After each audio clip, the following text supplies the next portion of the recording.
Welcome to Math 119-312, Mathematics of Pandemics. And today we're going to be hearing about the impact of the lockdown. All right, hello. Can you hear me all right? I can't see. Yes. Okay, cool. So yeah, today we'll be talking about the impact of the lockdown, specifically focusing on the US lockdown in terms of a few things. But just getting into it, talking about the overview of the US lockdown, some key dates that we want to just to brief you about is so when the coronavirus pandemic started, Williams sent its students home on March 13th, just about, and sent their students home. Different states had varying responses to stay-at-home orders because there was no federal mandate. And so some key dates are San Francisco in the Bay Area had its first stay-at-home mandate on March 17th, followed by California and the governor imposing a statewide mandate on the March 19th. And as you can see on this map on the right side. Hello? Hello? Oh, sorry, I thought you were interrupting. Nope. Okay, sorry. As you can see on the map on the right side, some states didn't even impose any stay-at-home orders, but they had varying times in which they did. And in terms of reopenings, some states like South Carolina opened their retail stores on April 20th, whereas others in other states gradually reopened different businesses throughout May and in mid-June. And the current status actually has some businesses still closed, and some states like California and Connecticut and Idaho are currently reversing certain reopenings. And in Massachusetts specifically, Governor Baker ordered on November 6th that there was a stay-at-home order for like a night curfew from hours from 10 p.m. to 5 a.m. So states are currently also somewhat in lockdown. Some reasons why are just to flatten the curve, as most of you know, help the medical system learn more about the virus back in March, and just protecting the vulnerable. And so throughout the presentation, we'll be try to answer some key questions, such as was the lockdown worth it, and are future lockdowns worth doing? If so, under what circumstances? We'll be looking at how do we define this effectiveness and what does it mean to have something be worth it? And we'll be looking at the emotional effects of the lockdown, the economic effects of the lockdown, and the political effects of the lockdown, starting with emotional. Yeah, so we wanted to look at the emotional effects of the lockdown and of COVID in general. And when we were doing our research, we were sort of tailoring it around a couple of these key questions. So like, how has the lockdown and COVID affected three different groups: young children, college students, and the elderly? And then how have levels of stress, anxiety, and depression been affected? How did the emotional and educational effects of the lockdown relate? And how can we quantify emotional impact? I want to go to the next slide, thanks. So this is just sort of a general graphic to open up, talking about like the emotional effects and how COVID has had a negative impact on a lot of people's mental health. So the graph at the bottom shows like a lot of people have had increased in anxiety and depression and stress, and different groups have had sort of different levels of that, depending on where you're from and things like that. So COVID-induced stress. So stress is definitely a natural response to pandemics, and actually on the CDC's webpage, they have like several whole pages describing stress and different coping strategies and how everyone sort of responds to it differently. And it's a pretty like harmful effect of the pandemic in general. And then if we go to the next slide, specifically talking about toxic stress, which is the idea that when like a child experiences strong or frequent prolonged adversity without adequate adult support, this can sort of affect their actual brain structure and like their learning and other things like that. And unfortunately, when a lot of schools went to remote, levels of toxic stress increase significantly among like many children. A lot of that is just from, wait, we can go back, sorry, Lauren. Yeah, a lot of that is just from being at home for more hours of the day. And then we also realized that when children are at home and not at school interacting with their peers, they're missing out on a lot of like the social emotional learning. And so like the group talked about the other day, that's going to have long-term effects on these children.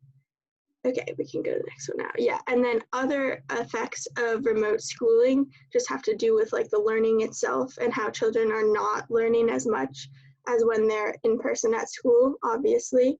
And so these graphs look at like the math and reading scores of students in different grades. So you can see 3rd grade through, I think 8th grade that is. And so the solid line indicates the normal amount of learning that sort of occurs through the school year as indicated by these test scores. And these tests are taken like at several different points during the year. And then you can see that normally after the last day of school, that drops off a little bit, but then hopefully the next year they can sort of pick back up and regain whatever they might have forgotten. But with COVID, sorry, we can go stay there for a second. Yeah, with COVID, when these schools closed in March or went remote, we can see that like learning loss started a lot earlier and continued a lot longer.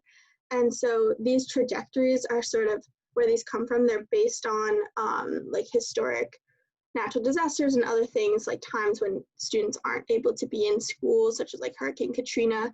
And they're also based on the typical like trajectory for learning loss over the summer. And unfortunately, another effect that this has is it widens the achievement gap. So normally high achieving students forget less over the summer and lower achieving students forget more. And so that gap is widened. And usually when you come back to school in the fall, like the students who have forgotten the most can kind of catch up the quickest and sort of get closer to back to where they were.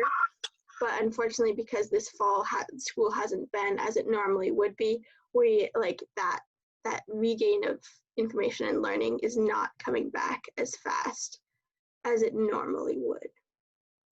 Okay, yeah.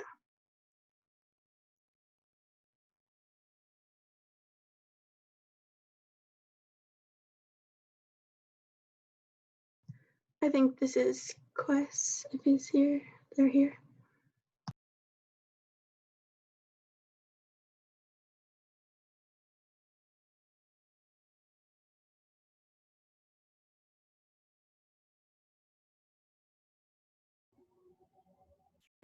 Yeah, it doesn't seem like Quest is here right now, so I'll just, we'll skip over those slides for now. And so now we're gonna switch to looking at the emotional effects of the lockdown on the elderly. So this chart here was created by the Kaiser Family Foundation, and it shows you the percentage of older adults, which is classified as 65-year-olds and up, who say worry or stress related to the coronavirus has had a negative impact on their mental health. We can see that we start with 27% of elderly who agree with the statement around March 11th through the 15th. And then there was an increase to 31%, which held steady until after May 13th to the 16th, where now almost 50% agree with the statement as of July 14th to the 19th. So a question that I had was, where does the stress or worry generate for the elderly, and what could be the cause of that extreme increase? So on this slide here, the biggest worry for the elderly is that they're the most vulnerable to COVID-19. This is due to many reasons, such as their aging immune system. They're more likely to have other underlying health issues and their advanced biological clock. Because of all of this, there is a constant reminder of possible death in their community. It's not hard to imagine why this would have a negative effect on anyone's mental health. With news stations constantly telling people about the at-risk community, which the elderly are a part of, this could create a possible othering effect, making them feel like they are not a part of the general population. The reason that we are going into a lockdown is to protect this group of people, which might make the elderly believe that parts of the lockdown are due to them.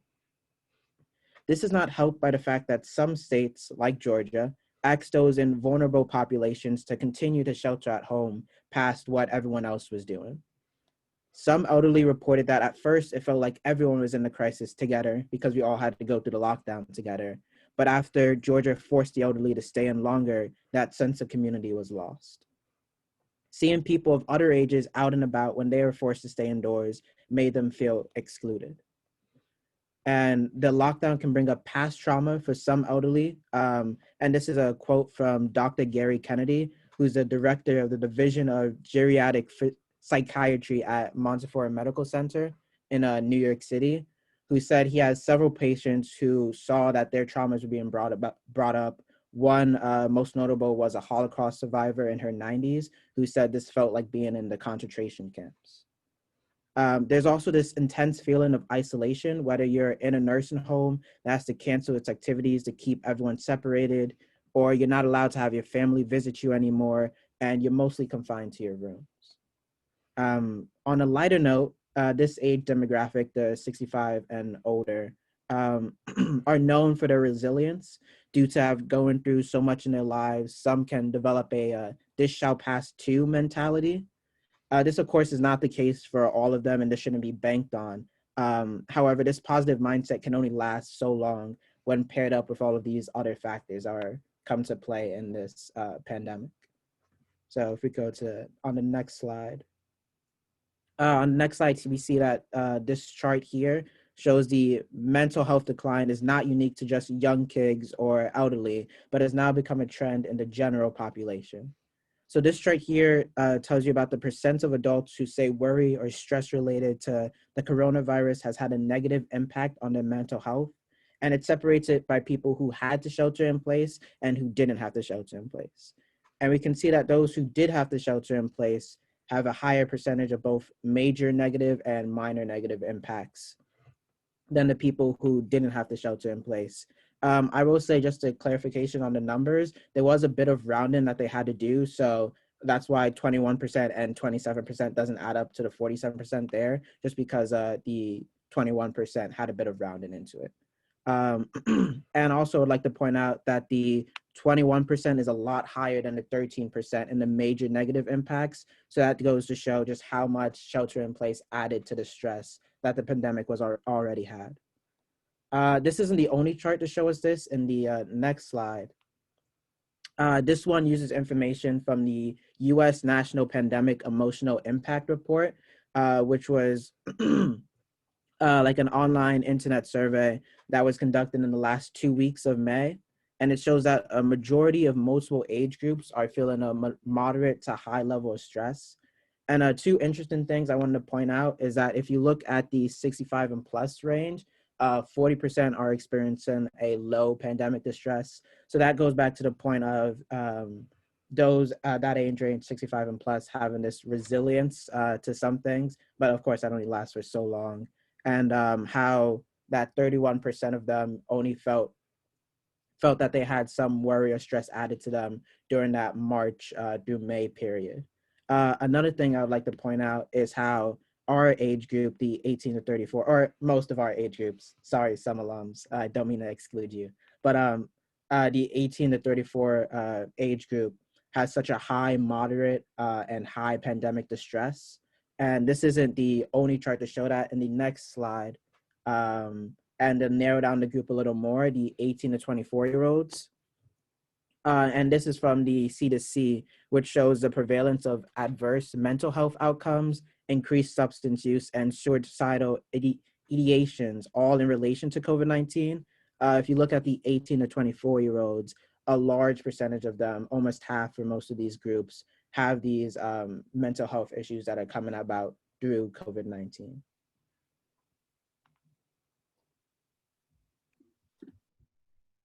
Okay, great. I'll focus a little bit more specifically on one of the age groups we've referred to.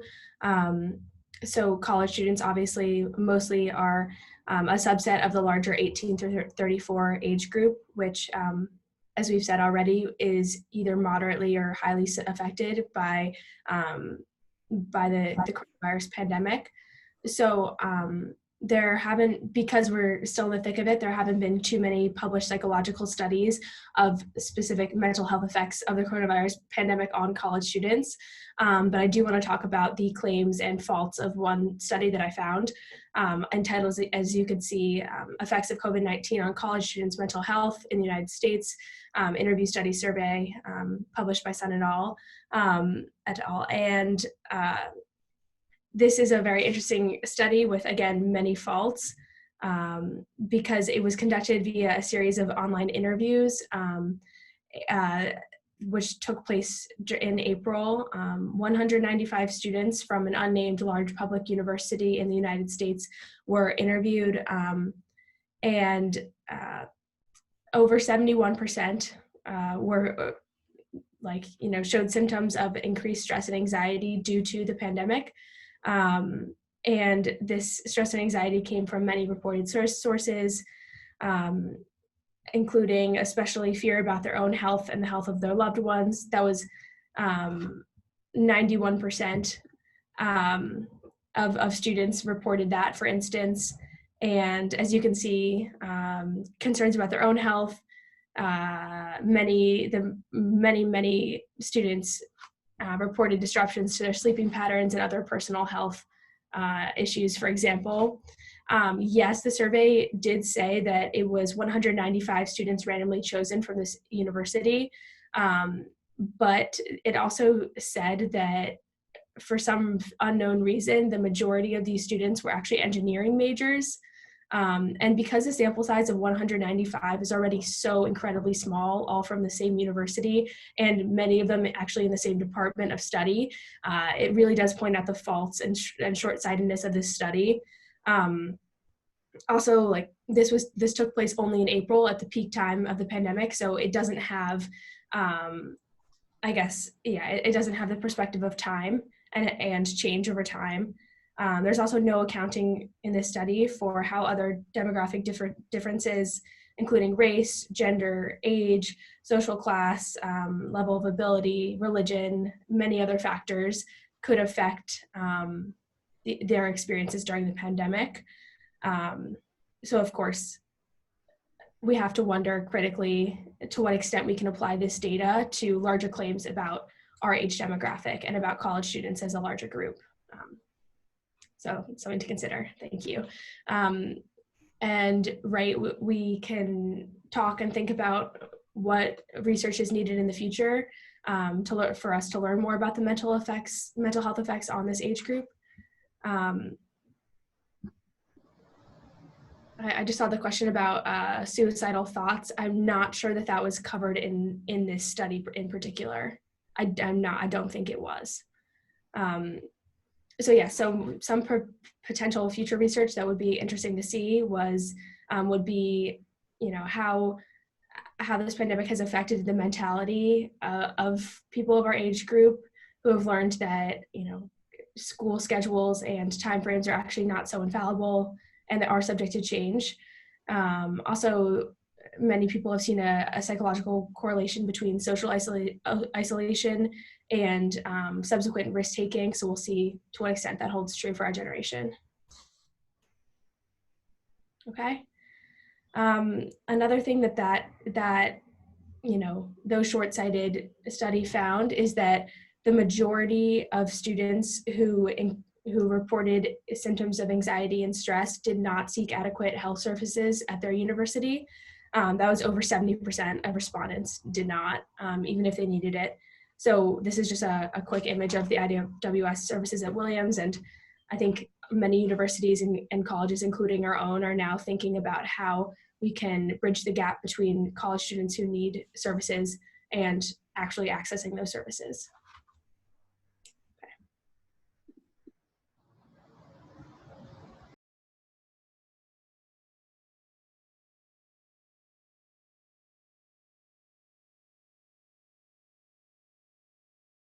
Hello, everyone. My apologies for my lateness. I slept past my alarm a little bit.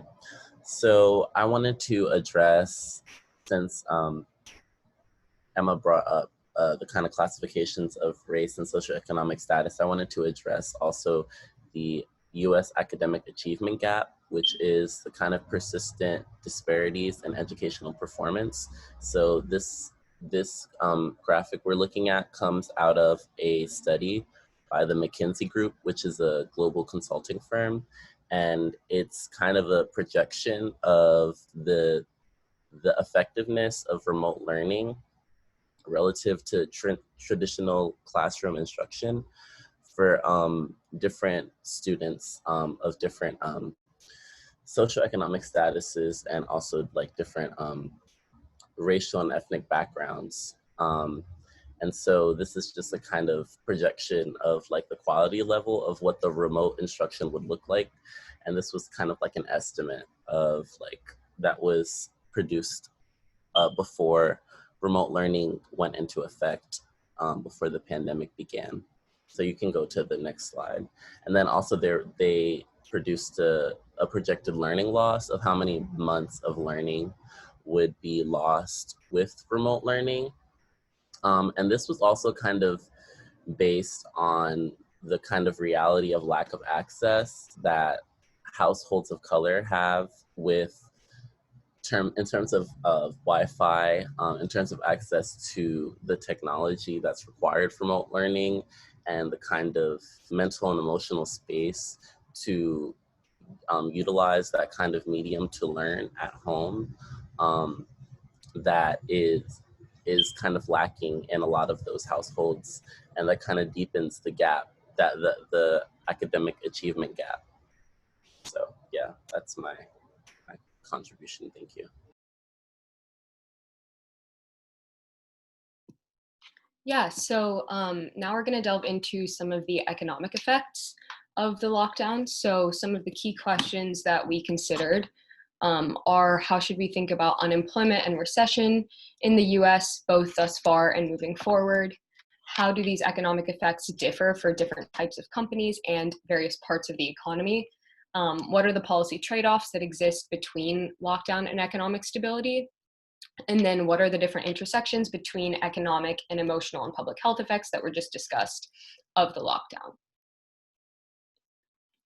So first, looking at the unemployment and recession forecast. So unemployment claims rose and peaked in March of 2020, and the unemployment rate peaked at 14.7% in April. So if we look at this figure here, we can see the change in real GDP from previous quarters, from quarter 1 of 2016 to quarter 2 of 2020.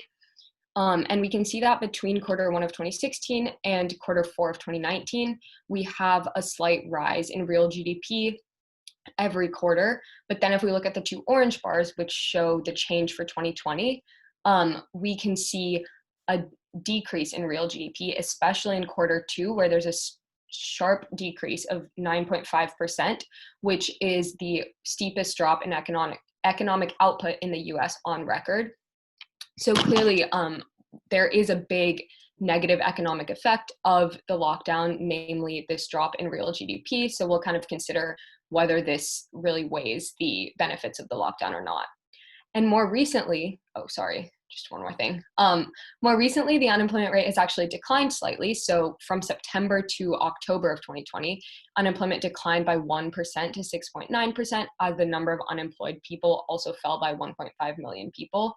Obviously, 11.1 million people is still a very high percentage to be unemployed, but we have a little bit of hope going into the future, but obviously there's a lot of uncertainty, so we're not really sure.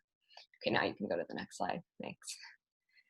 So now we're going to move into looking at some of the differing effects for various industries and parts of the economy. So by industry, there was an annualized 4.8% drop in real GDP in quarter 1 of 2020 that was concentrated in consumer spending, exports, and investment. And namely, the airline, travel, vacation, and food industries felt the biggest negative impact. Obviously, if we think about the lockdown, this makes sense. People have stopped traveling more, especially internationally, and tried to avoid being in indoor public spaces. So like airlines, trains, car travel has become a lot more prevalent, and road trips have become a lot more prevalent. So airlines have really taken a hit. And in the food industry space, clearly, a lot of restaurants have had to go to only a takeout model or indoor dining only at 25 or 50% capacity. So this industry has definitely been hit really hard as well.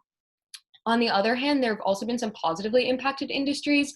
So namely anything that's been online related or home related, online retailers, home internet, food delivery, sanitary products, anything that kind of works with this stay at home model have been positively impacted.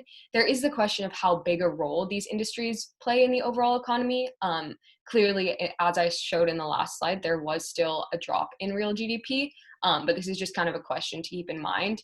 And we do expect that some of these industries' COVID-related growth is going to be permanent, especially with just the prevalence of online services and technology in our modern world. And finally, looking at industry, small businesses are hit much harder than large corporations because they're a lot more localized and can't really sustain their business model in the lockdown. So then looking more at companies, there's been an increased digitization and disruption in working practices. Clearly with this stay-at-home model, companies have had to kind of shift the way they think about the office. And with work from home, the effects definitely vary by industry. So looking at white-collar roles, particularly in finance and tech, they've actually experienced very little productivity loss. So their model is based off of computers and technology to begin with. So while there has been obviously the negative effect of social life in the office, their productivity has almost increased in some cases. There's been a lot more extra time that could be spent in front of the computer, more energy spent towards the job because there's no commute, there's no distraction from the office.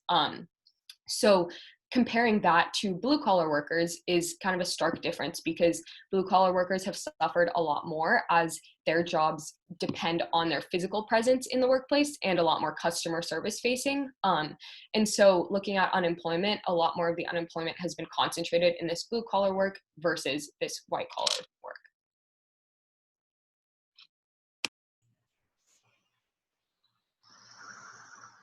All right, I am going to talk a little bit about differing effects the lockdown has on families. So schools have moved online for a lot of students throughout the academic spectrum from kindergarten to college, obviously. But I think we all know that the younger the student is, the more difficult this transition to online learning may be. For a lot of parents, dealing with the school at home environment and helping their kids be productive in school at home often turns into something of a full-time job. And, the younger the student is, the more trouble they may have with adjusting to this environment. It becomes maybe more difficult for them to learn, to focus for longer periods of time, looking at a screen, watching lectures, doing homework online, any of that stuff. And so economically, the issue we may have here is that when parents have to spend a lot of effort devoted to helping out their kids with online school, their own economic productivity may suffer because it's during the daytime when they're needing to be doing their own work, especially for working class families with two working parents, where there isn't one parent who can just decide to stay home and deal with the school at home with the kids. And their work may really suffer due to that time clash between school at home and work from home. And we saw a little bit earlier how difficult it can be for students to maintain the same standard of academic achievement with online school. If their learning is not as effective and they don't retain the material as well, they may struggle in the future, which may also play into their future economic productivity. All right, and so just to speak a little bit here about really the most essential question with the lockdown economically is the trade-off between the economic benefits and the economic costs of implementing the lockdown, and do those costs outweigh the benefits? And the benefits include mostly public health benefits, lower risk to everyone, but especially to vulnerable populations. We mitigate the infection rate of COVID-19, flatten the curve, as we've heard. The benefits of no lockdown, I mean, we've already talked about some of the cons of the lockdown, mental health problems that can happen. We don't disrupt people's routines as much, put so much of a burden on families with kids, especially young kids, and everyone's economic productivity will tend to suffer less. So the question becomes, and we'll talk about this more later, but how should we estimate what these economic impacts are, obviously there are short-term costs of not doing a lockdown in terms of more lives, more people affected by COVID-19, more lives lost, hospitals become more overwhelmed. So there are real serious costs in lives short-term due to the lockdown. But if you look at the economic and mental health adverse effects of the lockdown, there may also be longer-term consequences in terms of lives, damaged lives or lost lives in the future due to these economic concerns. And both are very important. And the question is, how can we estimate what these effects are and how can we compare these effects? And so we'll ask the audience a little more at the end for thoughts on kind of how morally permissible it is to do that type of analysis. Okay, and then finally, I just want to talk about a couple of ways the economic effects intersect with other effects. So one important factor is that when someone is having to stay at home, work from home, and their productivity becomes less as a result of that, they may not just be dealing with the emotional impact of having to stay at home, social isolation, etc., but also the additional emotional impact of realizing that their own productivity is dropping. That can be very depressing to someone to be thinking, you know, I'm not performing well at work, I'm underperforming, I might lose my job. That kind of thing can have its own serious emotional effects. And similarly for students and parents, as we kind of talked about earlier, the parents many times may be struggling, trying to juggle their own work from home, their students' school from home, and seeing their own students perhaps perform worse in school, they perform worse at work. And this can lead to some pretty extreme emotional effects as well. And then finally, we have intersection with public health effects, which we talked about a little in the study that was specifically for college students. But across the board, we can see negative mental health effects, depression, anxiety, social isolation, especially among younger people and older people. So a lot of children and a lot of seniors are affected by these types of concerns, and it ends up being very difficult for them to be isolated from their loved ones, especially if they are emotionally immature like children are, or might be in failing physical health like seniors are. And then tying this back to economic, this will all have a trickle-down effect into the economy as a whole, into these people's interactions with the people close to them, their family members, friends, and neighbors, and also into the overall economic scene. It will impact the way they interact with their employers, the companies that employ them. It'll affect the way they work, the way they live. And it's hard to estimate exactly how far-reaching these effects are and to get a good handle on how extreme they are, which is all this to say, it's all very complicated, a lot of different factors that have to be weighed. There's no clear answer, and we definitely we'd like to have some way of thinking about this, but you know, it's difficult. There's a lot to be weighed here.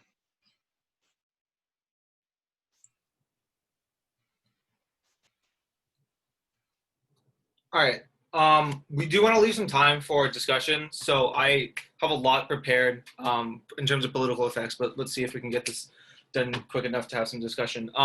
Some key things I want to talk about in terms of political effects of the lockdown were just the effects of stay-at-home orders on constituencies and how they thought about their government and their satisfaction in the government, how it affects democratic institutions like the balance and separation of powers, whether it's constitutional, and how does the public respond to lockdowns, specifically centering on the US.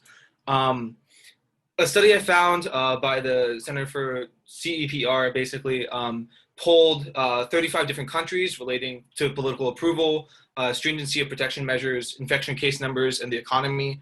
This really cool study shows the broad political consequences of the pandemic and lockdowns. And they found that there was diverse political approval changes during the crisis. So this first graph in blue on the left-hand side shows that during the pandemic from February to July 2020, just the percentage change in government approval just sort of varies. Australia at the top end with 90% increase in approval, whereas like places like the US had decreases in approval.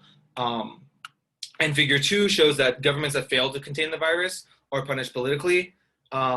So showing that the percentage change in government approval went positively a little bit in for high case growth countries, but specifically in low case growth countries were more approved of than high case growth countries. But this study specifically found in relation to pandemic lockdowns is that negative government approval only holds true to governments with loose pandemic policies.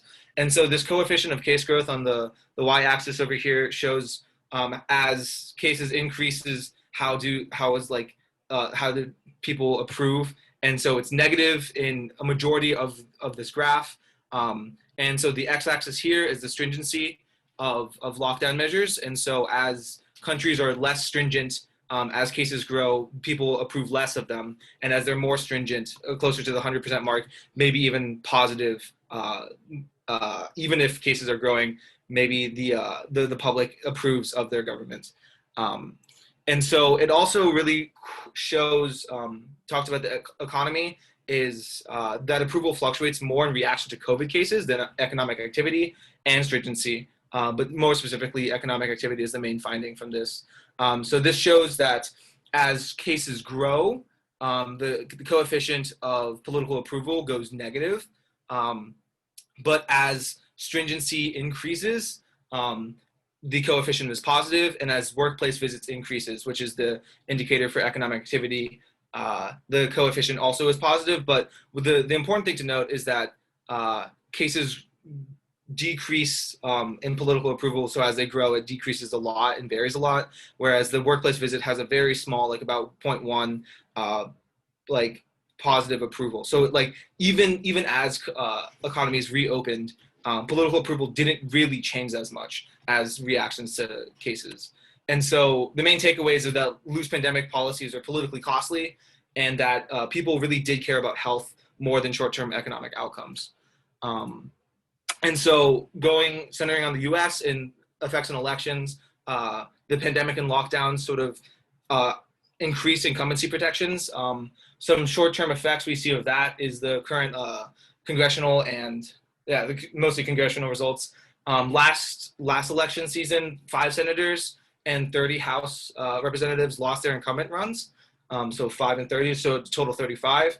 Whereas this season, only 3 senators lost their incumbent runs, and currently only 7 have lost their House runs. But there's a potential 6 seats up for grabs right now. So that potentially could add to 13. So in total, almost just about 13 to 19 incumbents might lose their seats as compared to 35 in previous election years, in this past election year. And talking just generally about like why it was probably difficult, it was you couldn't really do grassroots organizing because everything was like virtual. And so I read an article about incumbent contender named Jackie Gordon, who was trying to vie for a seat in New York, but who lost even though she was trying to do like things like virtual yoga and stuff. It was just really difficult for contenders to challenge incumbents at this point. In terms of presidential election, Biden versus Trump, a key point during debates and just in deciding the presidency was the handling of the pandemic and how Trump handled it versus how Biden would. As you can see on this New York Times exit poll of about 15,000 voters, the coronavirus pandemic was one of the top issues that mattered most, and people voted for Biden as a result of that. If the lockdown hadn't happened, who knows would be president. But yeah, it clearly had an impact on the Joe Biden's victory. In terms of public responses to the lockdown, anti-lockdown protests are a pretty cool example of how American democracy has worked. So these lockdown protests usually occurred around late April in states like Michigan, Texas, Wisconsin, Minnesota, Pennsylvania. And these range from like a few dozen to a few thousand people actually. And these protests were largely by conservative whites who just a quote from one of their like statements or one of the videos I watched, just like shouting like, "This is a free country. We're the land of the free. If you want communism, go to China. I want to go work." And so the reasons behind these protests are these protesters are sick of lockdowns, and they also have this. So they obviously want to work, but there's also this conservative impulse to fight against government-imposed change. So as you can see in some of these pictures, there's more than just end the lockdown. There's this slippery slope to taking away guns, legalizing things that they find morally reprehensible, like same-sex marriage. And also some protesters just held up signs that like asked for their proms back or wanted to have bans on fishing lifted.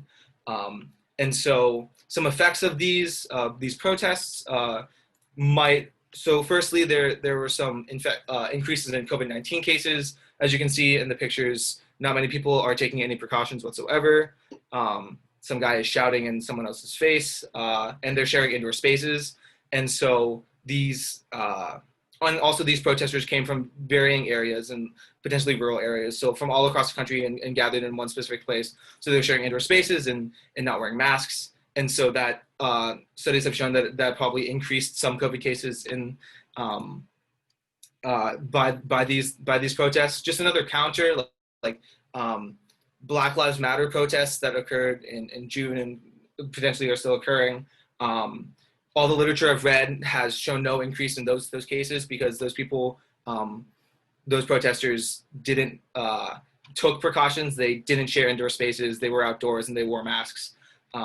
And the conservative impulse to compare the two, it is very different to compare the murder of innocent Blacks, very different than protesting the loss of a prom. And so going further, the lockdown became a very partisan issue along conservative, potentially liberal lines, as Trump has supported the anti-lockdown protesters saying, "Liberate Michigan." And this sort of had an effect of having some people wanting to go kidnap the governor of Michigan and getting arrested for it, and also feeds against the fake news ideology that Trump espoused while in office. Furthermore, anti-lockdown protests are incredibly a racial issue. Basically almost everyone at these protests are white, and it really shows the white supremacy as an underlying cause of these protests. Because Black Americans and people of color were more disproportionately affected by the virus and by a quick reopening than whites were, as Black Americans have a higher mortality rate by like 200 to 70% than whites from the virus, showing just just showing the systemic racism and access to healthcare and stuff like that.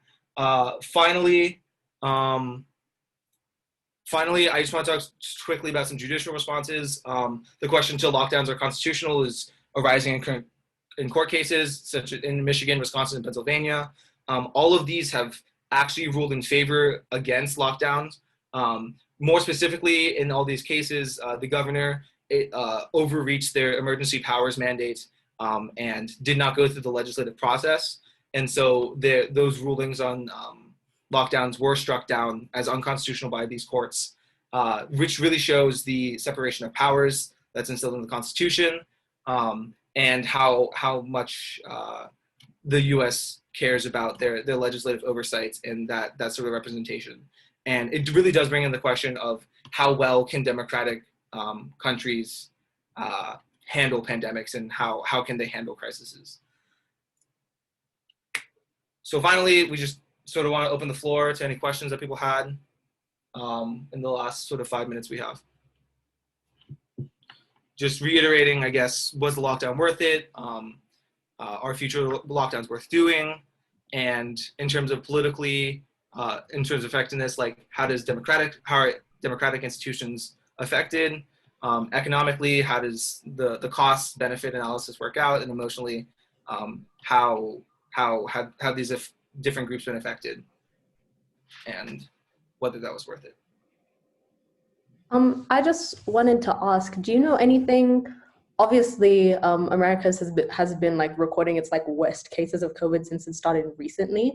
Do you have any like insight to how like separate states are handling it. Like, are there still lockdowns in the US in any places? Like, how is that working? In terms of like state imposed mandates, many businesses are still closed. I don't believe there's like a statewide mandate to like stay at home in the same way that was in March anymore. But I'm pretty sure that a lot of places are just like slowly closing down businesses and doing like early curfews like Massachusetts.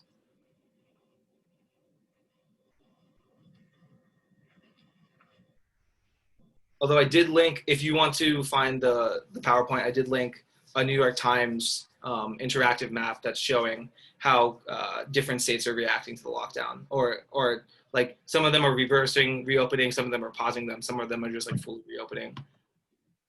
And to Julian or Julianne, I actually don't know which way it's pronounced, I'm sorry.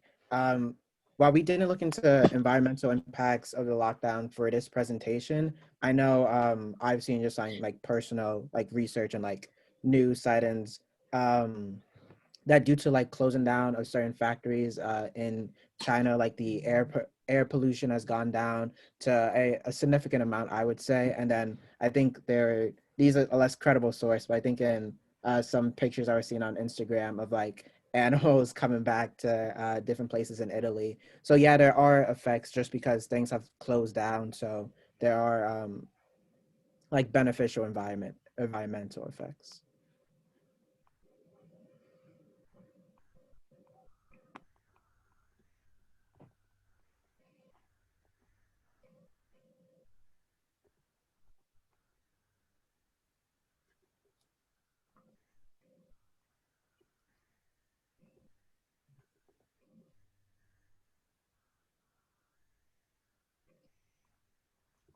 Well, David, on that point, I think it's important. Well, it's important just so your hospitals don't get overwhelmed because that could lead to more, like if more people are coming into the hospital, that leads to a higher chance of people getting infected. So I don't know if it has to be or I don't know if it should be the main point or the main reason of why you go into a lockdown, but I think it definitely needs to be considered so you don't overrun the medical professionals that are trying to keep everything at bay.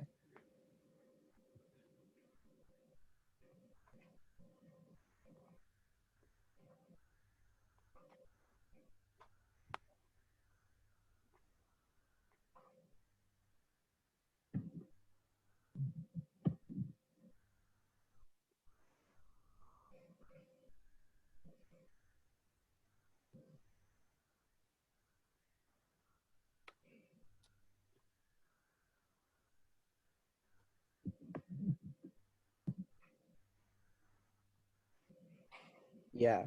On the things that can be changed for a future lockdown, I think I know especially for elderly people, phrasing about how maybe not necessarily call them at risk and like make them seem vulnerable, but giving up more stories about the resilience of older people, just because a lot of it was mentally like they thought, oh, people already had given up on them, or people thought they were so weak, so they just assume more of that weak persona, but just like phrasing for them at least. And I think there's also just a preparedness of knowing what a lockdown entails. So that definitely implementing things that can help and resources people can go out through will definitely change at least the emotional aspects of it, or not, or maybe improve the emotional aspects of it.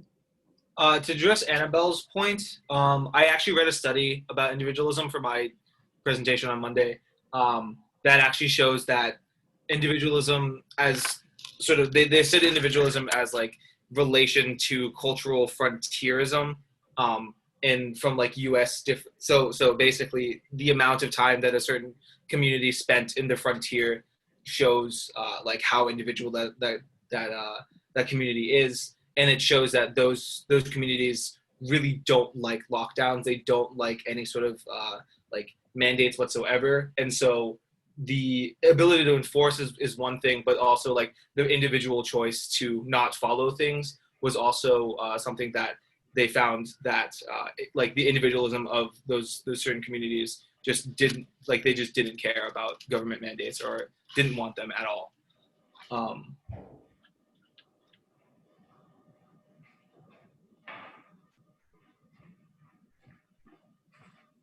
All right, thank you very much. And then our next class will be on Friday, and we will have a special guest who will talk to us about how to make medical decisions affecting large numbers of people. Have a great day, everyone.